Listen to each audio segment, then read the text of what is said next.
Assalamualaikum warahmatullahi wabarakatuh. Teman-teman, bertemu lagi bersama saya Susanti Wulandari di channel JDSN.125. Bagaimana nih kabarnya teman-teman? Mungkin di daerah-daerah tertentu sudah mulai keluar ya formasi-formasi untuk CPNS dan P3K tahun 2024. Bagi yang belum keluar, tetap semangat, nanti ditunggu pengumumannya ya teman-teman. Dan kemudian untuk teman-teman yang sudah lulus PPK dan CPNS Nakes 2023 kemarin tapi belum mendapatkan SK, tetap semangat ya teman-teman, ditunggu aja, nanti akan indah pada waktunya. Oke, baiklah teman-teman, langsung saja saya akan mulai membahas materi-materi soal mengenai kompetensi teknis PPK Nakes tahun 2024 Part 4. Oke, lanjut ya. Soal yang pertama, seorang pasien berumur 30 tahun dirawat dengan keluhan post-op kolostomi hari kelima. Saat dilakukan pengkajian, pasien mengeluh nyeri dan gatal pada area sekitar stoma. Tampak kantong kolostomi yang tidak merekat seluruhnya pada permukaan kulit, sehingga terjadi lecet dan kemerahan di area kulit abdomen dan sekitar stoma. Berdasarkan kasus di atas, apa masalah keperawatan yang tepat? A. Gangguan integritas kulit. B. Risiko cedera. C. Risiko infeksi. D. Gangguan citra tubuh. Dan E. Nyeri akut.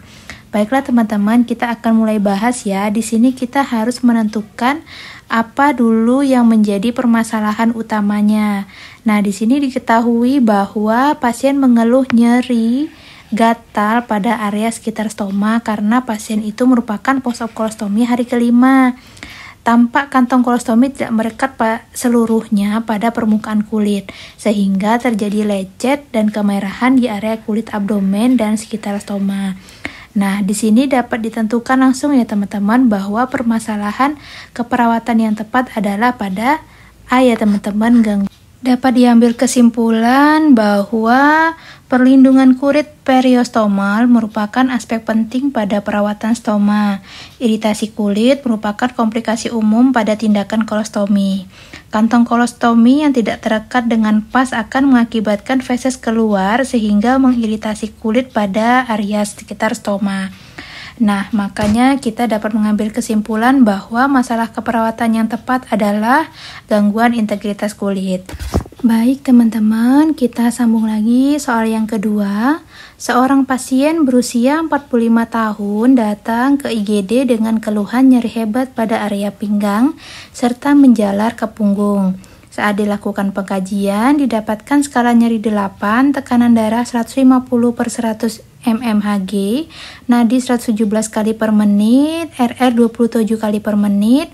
Berdasarkan kasus tersebut, maka masalah utama keperawatan yang tepat adalah, nah di sini kita dapat menyimpulkan dulu ya teman-teman bahwa si pasien mempunyai skala nyeri 8, di mana kita ketahui bahwa skala nyeri itu mempunyai 3 tingkatan, yaitu mulai dari tidak nyeri, moderate, sampai ke sangat nyeri. Sampai ke sangat nyeri ya teman-teman, di mana skalanya yaitu 1 sampai 3, 4 sampai 6, dan 7 sampai 10. Nah, jika pasien dengan skala nyeri 8, yaitu pada bagian sini ya teman-teman, pada bagian sangat nyeri, dapat kita simpulkan bahwa diagnosa atau masalah utama keperawatan yang tepat adalah nyeri akut. Kenapa bukan resiko infeksi, bersihan jalan nafas, pola nafas tidak efektif, dan resiko cedera ya teman-teman.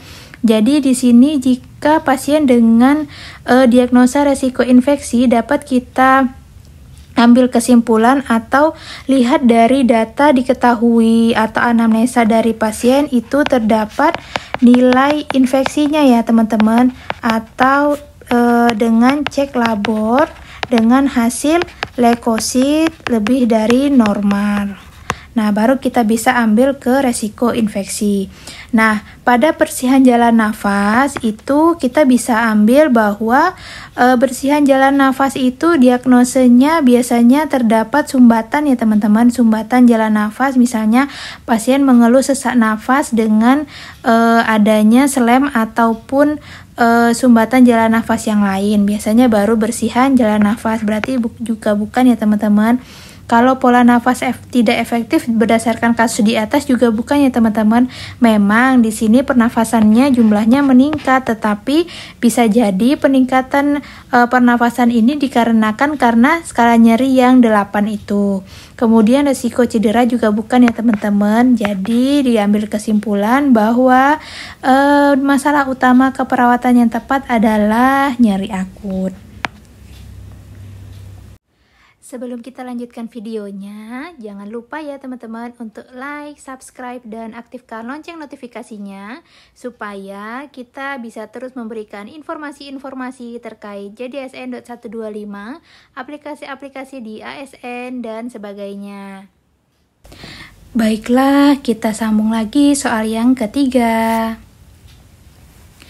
Nyonya S berusia 30 tahun datang ke puskesmas dengan keluhan G3P2A0, hamil usia kandungan 10 minggu, mengeluh nafsu makan turun, mual muntah setiap pagi hari, dan merasakan pusing berkunang.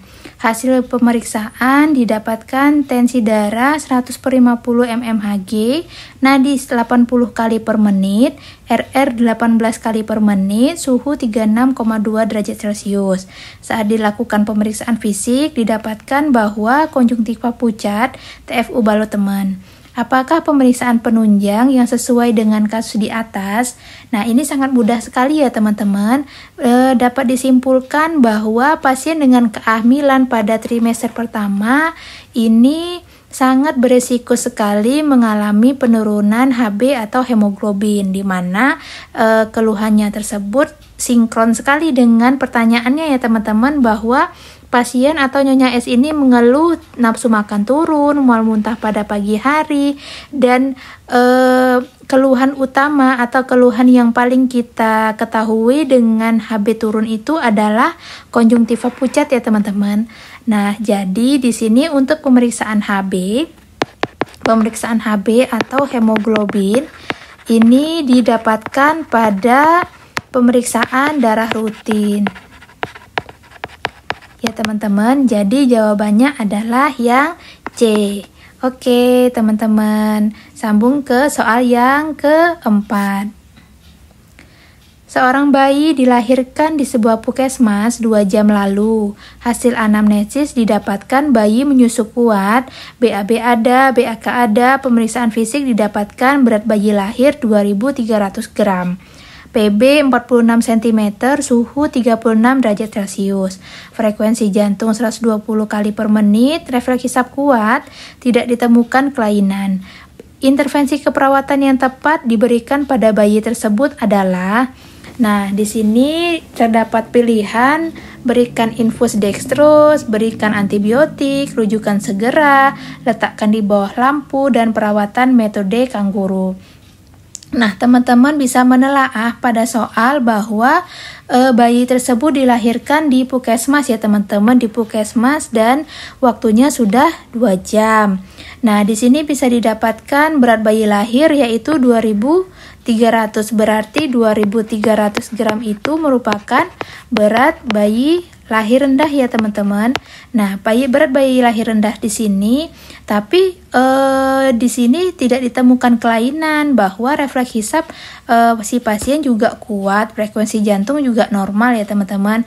Maka hal yang sederhana atau paling sederhana yang bisa kita lakukan di puskesmas adalah melakukan ya teman-teman ya, yang ya teman-teman, perawatan metode kanguru. Nah, di sini kenapa bukan infus dextrose ya teman-teman? Bahwa di sini yang diminta sekali lagi baca soal ya teman-teman, diminta soal tersebut yaitu intervensi keperawatan, bahwa infus dextrose kemudian antibiotik ini merupakan intervensi medis ya teman-teman. Medis berasal dari dokter ya teman-teman. dan ini merupakan bentuk kolaborasi. Nah, kalau misalnya rujuk segera ya teman-teman, rujuk bisa dikatakan boleh juga, tetapi ini merupakan bukan intervensi keperawatan yang tepat ya teman-teman, karena pasien cuma mengeluh 2.300 gram dengan berat badan lahirnya. Nah, kemudian letakkan di bawah lampu. Di sini tidak spesifik ya teman-teman berapa watt lampunya, bagaimana lampunya, apakah sangat tinggi sekali lampunya di atas tembok, kemudian perawatnya di bawah, kan tidak efektif. Jadi, yang paling tepat adalah perawatan metode kangguru. Oke teman-teman, gak terasa kita sudah sampai di penghujung video ya. Tetap jangan lupa subscribe, like, dan aktifkan lonceng notifikasinya. Thanks for watching, see you, bye-bye.